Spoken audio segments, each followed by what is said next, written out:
بسم اللہ الرحمن الرحیم الصلاة والسلام علیکہ یا سیدی یا رسول اللہ وعلا آلکہ وصحابکہ یا سیدی یا حبیب اللہ۔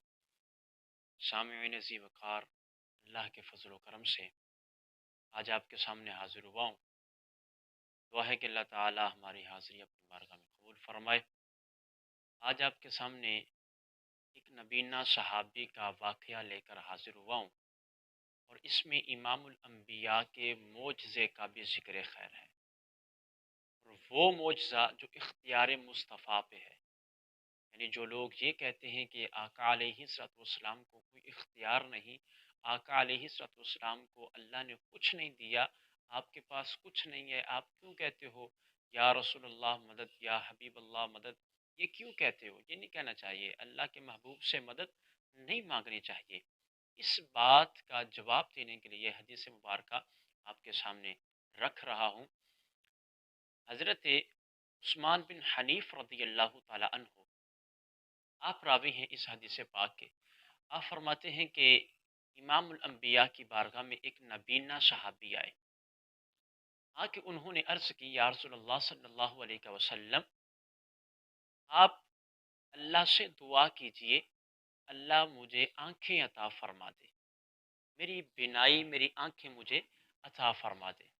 اب تھے وہ نبینا، تو چاہیے تو یہ تھا کہ کسی طبیب کے پاس جاتے، کسی حکیم کے پاس جاتے، کسی علاج کرنے والے کے پاس جاتے، لیکن وہ اللہ کے حبیب کے پاس آئے، اللہ کے محبوب کے پاس آئے، اپنے نبی کے پاس آئے۔ کیوں؟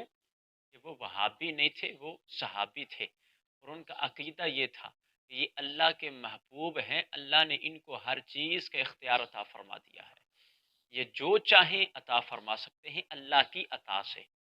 یہ عقیدہ ہے اہل سنت کا، آقا علیہ الصلوۃ والسلام اللہ کی عطا سے جو چاہیں وہ کر سکتے ہیں۔ اب امام الانبیاء نے اس صحابی سے کہا، اگر تو چاہے تو میں دعا کر دیتا ہوں، اگر تو چاہے تو صبر کر لے، یہ تیرے لیے بہتر ہے۔ وہ صحابی عرض کرنے لگے یا رسول اللہ صلی اللہ علیہ وسلم، آپ میرے لیے دعا فرما دیجئے۔ میرے آقا نے فرمایا پھر ایسے کرو، پہلے وضو کر کے آؤ۔ انہوں نے وضو کیا، وضو کر کے امام الانبیاء کی بارگاہ میں آ گئے۔ میرے آقا نے فرمایا 2 رکعت نفل پڑھنے کے بعد جب دعا مانگو تو ایسے دعا مانگنا۔ کیسے؟ میرے آقا نے خود ان کو دعا کی ترغیب دلائی، خود ان کو دعا سکھائی۔ فرمایا ایسے دعا مانگنا، یا اللہ میں تیرے حضور حاضر ہوا ہوں، تیرے نبی کے توسل سے تیری بارگاہ میں حاضر ہوا ہوں، اور وہ نبی جو نبی رحمہ ہے، یا اللہ میری حاجت کو پورا فرما دے۔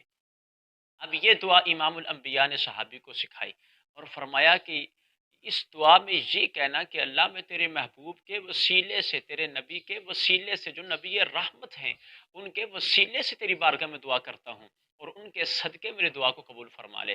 اور راوی کہتے ہیں کہ جب انہوں نے یہ دعا سیکھی، سیکھنے کے بعد جب انہوں نے وضو کر کے 2 رکعت نوافل پڑھ کے پھر انہوں نے دعا کی، اور دعا میں آقا کریم کا وسیلہ دیا، حضور کے وسیلے سے دعا مانگی، تو راوی کہتے ہیں کہ اللہ کی قسم ہے انہوں نے دعا مانگنے کی دیر تھی، منہ پہ ہاتھ پھیرا، دعا سے فارغ ہوئے، اللہ نے آنکھیں عطا فرما دی تھی، ان کی آنکھوں کا نور واپس آ چکا تھا۔